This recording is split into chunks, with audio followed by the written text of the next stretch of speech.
Good evening everybody. Rapid growth classes में आप सभी का हार्दिक स्वागत।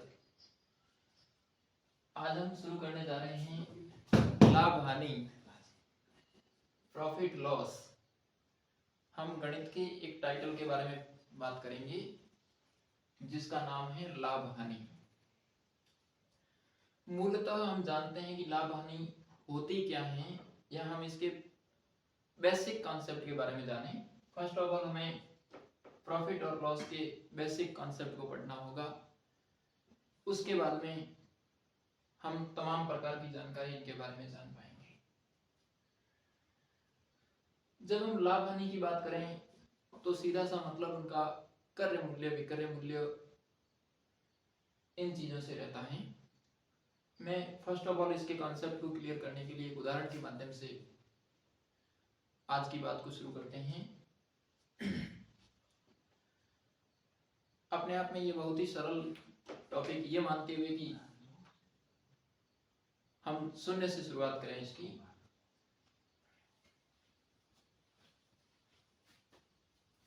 सपोज दैट हम कोई वस्तु 10 रुपए में खरीदें और उसे 15 रुपए में बेचें, तो ऐसी स्थिति में 10 रुपए में खरीदकर बेची गई वस्तु 15 रुपए में बेची जाए, तो हमें देखना होगा कि इसमें लाभ हुआ अथवा हानि हुई। ऑब्वियसली सीधी सी कहानी है, 15 रुपए में वस्तु को बेचा गया, 10 रुपए में खरीदा गया।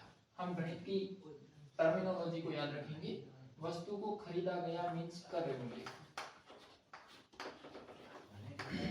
क्रय मूल्य, और वस्तु को बेचा गया मीन्स विक्रय मूल्य। बेचने को हम गणित की लैंग्वेज में विक्रय मूल्य से देखेंगे उसे। क्रय मूल्य का मतलब है वस्तु को खरीदना। हमने वस्तु को 10 रुपए में खरीदा और 15 रुपए में बेचा। जब मैं किसी वस्तु को 10 रुपए में खरीद करके 15 रुपए में बेचता हूँ, तो सीधी सी बात है कि इसमें 5 रुपए का प्रॉफिट हुआ है। 5 रुपए का प्रॉफिट हुआ है। अब 5 रुपए का प्रॉफिट हुआ कब? जब हमने वस्तु को 10 रुपए में खरीदा और 15 रुपए में बेचा। मतलब मैं यूं कह दूं कि यहाँ जैसे ही मैं विक्रय मूल्य में से क्रय मूल्य को घटाता हूं तो लाभ की प्राप्ति होती है। तो यहाँ से एक चीज निकल करके आती है, लाभ बराबर विक्रय मूल्य माइनस क्रय मूल्य। विक्रय मूल्य माइनस क्रय मूल्य, है ना? हम समझ पा रहे होंगे, लाभ इज इक्वल टू विक्रय मूल्य माइनस क्रय मूल्य। जब हम बेची गई वस्तु के मूल्य में से खरीदी गई वस्तु के मूल्य को घटाते हैं तो हमें प्रॉफिट प्राप्त होगा, लाभ प्राप्त होगा, है ना? इसी तरीके से अगर मैं यूं कहूं कि कोई वस्तु हमने 10 रुपए में खरीदी है और उसे 5 रुपए में बेच दी गई है। अब हम सोच कर देखें जरा, 10 रुपए की खरीदी गई वस्तु को 5 रुपए में बेचा जाता है तो डेफिनेटली हानि हुई, नुकसान हुआ। और वो हुआ कितने का? 5 रुपए का हुआ है। अर्थात ये 5 रुपए आया कैसे? जब हमने क्रय मूल्य में से विक्रय मूल्य को घटाया। तो हम हानि के लिए यूं कह सकते हैं कि हानि, लॉस इज इक्वल टू क्या हो जाएगा? क्रय मूल्य माइनस विक्रय मूल्य, क्रय मूल्य माइनस विक्रय मूल्य। तो हम इनमें मोटे मोटे तौर पर ये चीज याद रखेंगे, एक तो विक्रय मूल्य के बारे में, एक क्रय मूल्य के बारे में, और लाभ हानि के बारे में। तो लाभ का मतलब क्या हुआ कि विक्रय मूल्य माइनस क्रय मूल्य। हानि का मतलब क्या हुआ? क्रय मूल्य माइनस विक्रय मूल्य। हमें अक्सर प्रश्न पूछा जाता है कि एक व्यक्ति, फॉर एग्जांपल बात करें, एक व्यक्ति किसी वस्तु को 200 रुपए में खरीदता है। ये 200 रुपए उसका क्रय मूल्य है, सेल प्राइस है, सीपी है उसका। 200 रुपए में खरीदता है और उसे 500 रुपए में बेचता है। उसने बेचा कितने में? 500 रुपए में। 500 रुपए में बेचा। उसने खरीदा उसे 200 रुपए में और बेचा 500 रुपए में, तो ये उसका यूं कहते हैं कि क्रय मूल्य हो गया और ये उसका विक्रय मूल्य हो गया। तो ऐसी स्थिति में प्रॉफिट कितना हुआ, तो ऑब्वियसली प्रॉफिट यहाँ से कितना हो जाएगा, विक्रय मूल्य माइनस क्रय मूल्य, यानी 500 माइनस 200, ऑब्वियसली 300 रुपए। तो इस ओवरऑल प्रश्न से लाभ हो जाएगा हमारा कितना, 500 माइनस 300 बराबर 200 रुपए। अगर हानि के बारे में बात करें तो सपोज दैट एक वस्तु को 700 रुपए में खरीदा गया है और उसको खरीद करके मान लेते हैं कि उसे 400 रुपए में बेच दिया गया है। किसी वस्तु को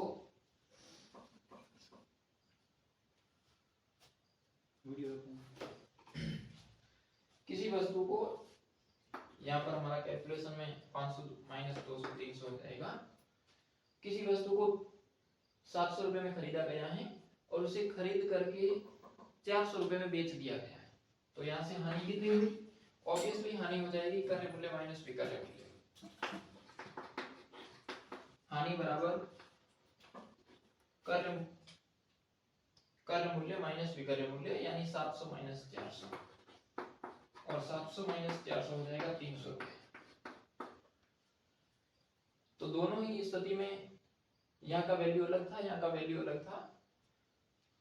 तो हमें ये बात समझ में आ गई होगी कि किसी वस्तु को जब 200 रुपए में खरीद करके 500 रुपए में बेचा जाता है तो लाभ, और किसी वस्तु को 700 रुपए में खरीद कर 400 रुपए में बेचा जाता है तो हानि होती है। हम इन पर इसी टाइप के कई प्रकार के प्रश्नों का अलग से वर्णन करते हैं।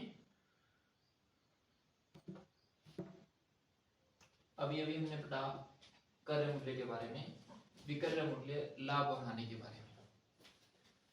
तो हम मूलतः समझ गए होंगे क्रय मूल्य का मतलब किसी भी वस्तु को खरीदना,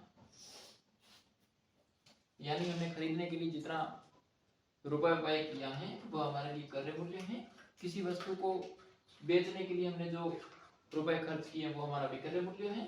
और उस वस्तु को जब खरीद करके बेचा जाता है और उसमें हमें जो मुनाफा होता है उसे हम लाभ कहेंगे, और खरीद करके बेचने में जो हमें नुकसान होता है उसे हम हानि कहेंगे।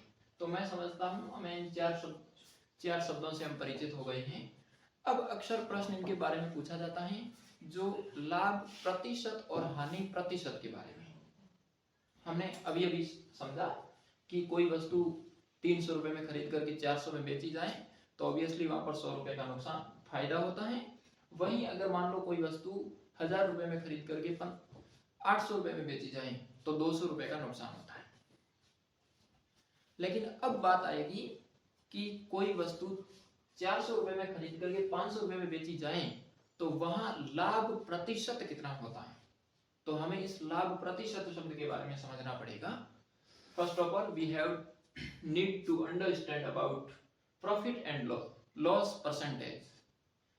What is percentage of profit and loss, आइए जानते हैं इनके बारे में। लाभ प्रतिशत का मतलब होता है, हमें वैसे एक बात हमेशा याद रखनी है कि जो लाभ और हानि यहाँ पर जितने भी होंगे वो हमारे क्रय मूल्य पर होते हैं। लाभ और हानि दोनों ही क्रय मूल्य पर होते हैं। हमारा जो कॉस्ट प्राइस है उस पर आधारित होते हैं हमारा लाभ और हानि। हम इसके लिए लाभ ज्ञात करने के लिए एक छोटे से फॉर्मूले का, लाभ प्रतिशत ज्ञात करने के लिए एक छोटे से फॉर्मूले का सहयोग लेंगे। लाभ प्रतिशत बराबर होता है क्रय मूल्य बराबर होता है लाभ बट्टा क्रय मूल्य गुणा में 100, है ना।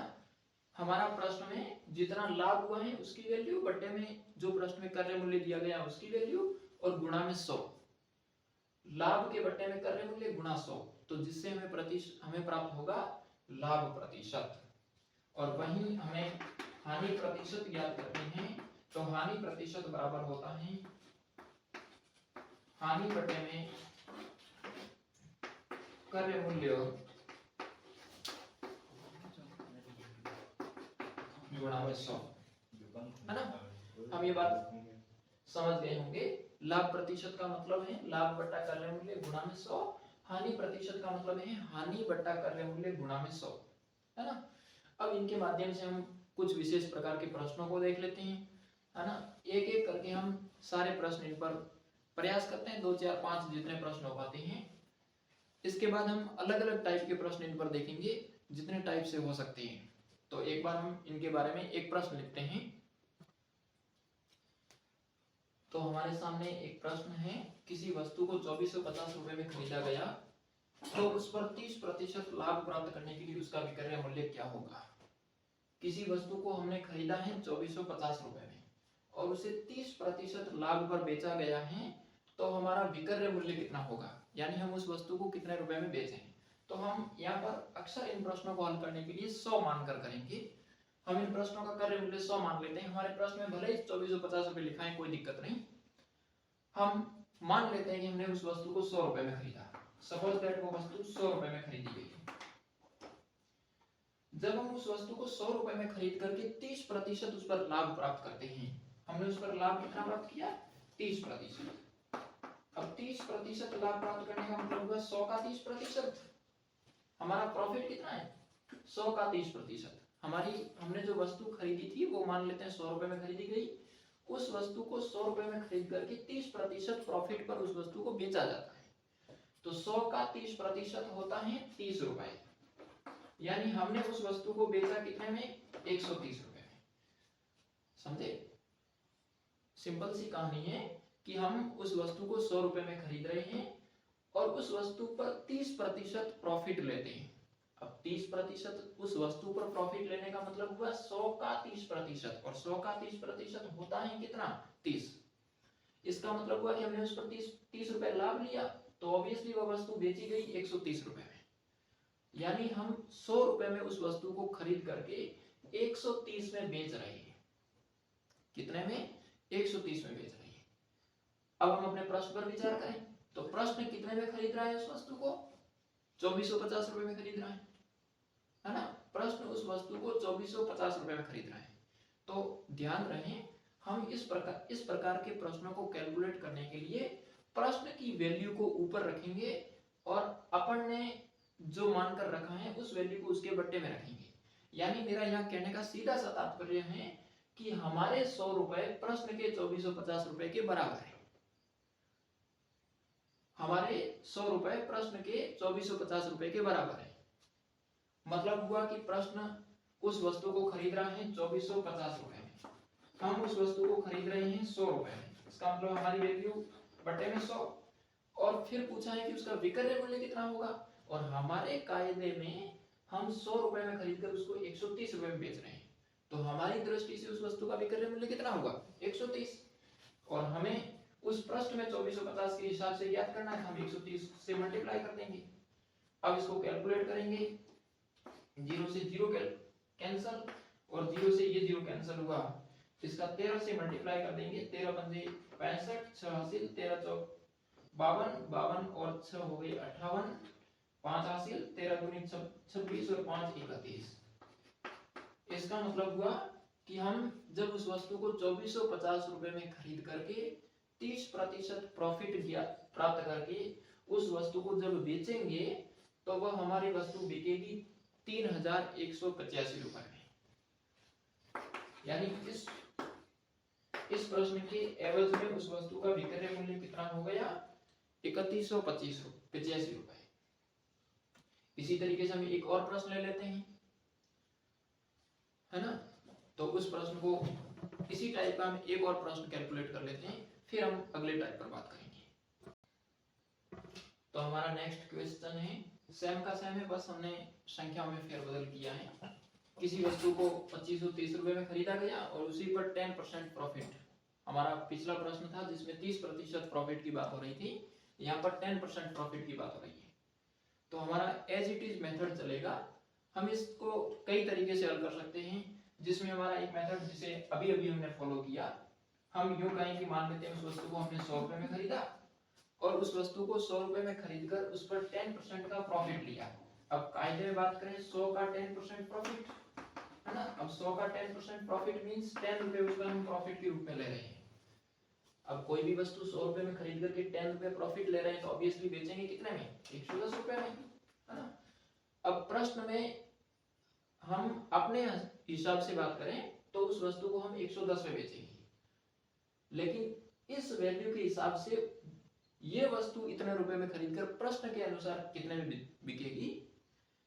हमने उस वस्तु को खरीदा सपोज दैट 100 रुपए में, प्रश्न खरीद रहा है 2530 रुपए में, तो प्रश्न की वैल्यू को हम ऊपर लिखेंगे, अपनी वैल्यू को उसके नीचे लिखेंगे। तो ये 2530 बटे में 100 और गुणा हमें क्या क्या करना है, विक्रय मूल्य। हम जब 100 मान रहे हैं तब हमारा विक्रय मूल्य कितना है, 110। हम इसको 110 से मल्टीप्लाई कर देंगे, तो 10 से 10 ये कट जाएंगे आपस में और फिर इनका आपस में मल्टीप्लाई कर लेंगे तो 11 ये 33 हो गए, 3 हासिल लग गए, 11 पंजे 55, 3 58 हो गए और फिर 5 11 दूनी 22 और 5 27। तो यहाँ पर उस वस्तु का विक्रय मूल्य हो गया 2783 रुपए, है ना। उम्मीद करता हूं आपको ये बात समझ में आ गई होगी। इसी टाइप से हमें इस पर कई प्रकार के प्रश्न किए जा सकते हैं, सेम टाइप रहेगा। अब हम थोड़े प्रश्न देख लेते हैं हानि के बारे में। समय अभाव है, समय के अभाव में हम बिल्कुल शॉर्ट में ये सारी चीजें चलते रहेंगे। एक प्रश्न और है हमारा, किसी वस्तु को 3750 रुपए में खरीदी गई, यदि उस वस्तु पर 20% हानि हो तो उसे कितने में बेचना होगा। सेम टाइप का प्रश्न है हमारा, जैसा पहले प्रश्न हमने किया उसी तरह का यही प्रश्न है। किसी वस्तु को हमने 3750 रुपए में खरीदा, उसके बाद में उस वस्तु पर 20% की हानि हुई, तब उस वस्तु को हमें कितने में बेचना होगा। सेम सिस्टम से चलते हैं हम इसी को। मान लेते हैं हमने 100 रुपए में उस वस्तु को खरीदा और जब मैं उस वस्तु को 100 रुपए में खरीद कर 20% हानि से बेचता हूँ। अब 20% हानि पर बेचने का मतलब हुआ 100 का 20% मींस 20 रुपए, यानी यहाँ पर 100 रुपए में वस्तु को खरीद करके 20 रुपए का लॉस लेते हैं तो वह वस्तु हमारी बिकती है 80 रुपए में, 80 रुपए में। यानी हमने उस वस्तु को 100 रुपए में खरीदा, 20% का लॉस हुआ है उस वस्तु पर, तो हमारी वस्तु का विक्रय मूल्य कितना हो गया, 80 रुपए। अब हम प्रश्न की बात करें तो हमारे प्रश्न में उस वस्तु को हम खरीद रहे हैं 3750 रुपए में। हमने उस वस्तु को खरीदा 3750 में। हमारा प्रश्न उस वस्तु को खरीद रहा है, हम उस वस्तु को खरीद रहे हैं 100 रुपए में और हमें ज्ञात करना है उस वस्तु का विक्रय मूल्य। हमारे अनुसार विक्रय मूल्य कितना है, 80, तो हम उसे 80 से मल्टीप्लाई कर देंगे। यहाँ एक जीरो से कैंसिल, ये जीरो इस जीरो से कैंसिल और इन दोनों का आपस में मल्टीप्लाई करेंगे तो 8 × 40, 8 × 7 = 56 और 8 × 3 = 24 और आपके 6 हो गए 30 मींस 3000। मतलब सिंपल सी कहानी कि हम उस वस्तु को 3750 रुपए में खरीद करके 20% नुकसान से बेचते हैं तो वह वस्तु हमारी बिकती है 3000 रुपए में। मैं इसको यूं भी कह सकता हूं कि हम किसी वस्तु को 20% हानि पर बेच रहे हैं। अब कायदे में 20% हानि पर बेच रहे हैं मतलब हमें उस वस्तु पर 80% मिल रही है। 100 में से 20% कम हो गई तो हमें प्राप्त कितने हो रहे हैं, 80%। मतलब मैं यूं कह दूं कि उस वस्तु पर मुझे 80% प्राप्त हो रहे हैं। कब, जब मैं उस वस्तु को 3750 में खरीदता हूं। हम यूं कहें कि जब हम खरीद रहे हैं ना तब तो हम 100% के हिसाब से खरीद रहे हैं। खरीदने का मतलब क्या हुआ कि हमें 100% मिल रहा है। हमने खरीदा ना उस समय हमें 100% फायदा हुआ, मिल रहा है, पर हम उसको बेच रहे हैं 20% नुकसान से। अभी मैं उसको 20% नुकसान पर बेच रहा हूँ, उसका मतलब मुझे 100 में से 20 कम मींस 80% प्राप्त हो रहे हैं। इस वस्तु पर प्राप्त कितने हो रहे हैं, 80%। अब 80% का लॉस हो रहा है। जब उस वस्तु का 100% 3750 रुपए था तो उस वस्तु का 80% कितना होगा। तो हम उसे गणित के एक नियम से कैलकुलेट करें तब भी हमारा ये आपका 100% बट्टे में हो जाएगा और ये 80 मींस यहाँ पर विपरीत गुणा हो जाएगा इनमें, यानी ये 3750 ये 100% इसके बट्टे में आ जाएगा और ये आपका 80 यहाँ जो है वो उसके मल्टीप्लाई में चला जाएगा। इसको कैलकुलेट कर लेंगे, ये 0 0 से कटा, फिर इसका जैसे ही हम 3375 का 8 से मल्टीप्लाई करते हैं हमें 3000 रुपए प्राप्त होंगे। तो हमने फाइनली इसमें क्या सीखा कि किसी वस्तु को जब खरीदा जाता है और किसी वस्तु को जब बेचा जाता है और खरीदने और बेचने पर हमें जो प्रॉफिट और लॉस होते हैं, इन चीजों के बारे में हमने पढ़ा।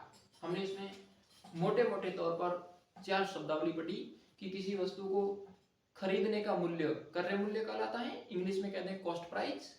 किसी वस्तु को बेचने का मूल्य उसका विक्रय मूल्य कहलाता है, जिसे हम सेल प्राइस कहते हैं। और जब हम उस वस्तु को खरीद करके बेच रहे हैं तो ऐसी स्थिति में अगर हमें उस पर मुनाफा हो रहा है तो हम उसको प्रॉफिट कहेंगे, और अगर हमें उस पर लॉस हो रहा है तो हम उसे हानि में कहेंगे कि वह हानि होती है। उसके बाद में हमने प्रतिशत के बारे में पढ़ा, लाभ प्रतिशत और हानि प्रतिशत क्या होता है। तो लाभ प्रतिशत का सीधा सा मतलब है लाभ बट्टे में क्रय मूल्य गुणा 100, और फिर हमने हानि प्रतिशत की बात करें तो हानि बट्टे में क्रय मूल्य गुणा में 100। बस इन चीजों के बारे में पढ़ा। इन चीजों पर आधारित हमने 2-4 प्रश्न भी किए। हम इसके नेक्स्ट टाइप में अगले वीडियो में मिलेंगे। तो यहाँ तक हमने इन प्रश्नों और टाइप्स के बारे में बात की। हम नेक्स्ट वीडियो में इसकी नेक्स्ट टाइप पर बात करेंगे। तो आज के लिए इतना ही। धन्यवाद, बहुत बढ़िया।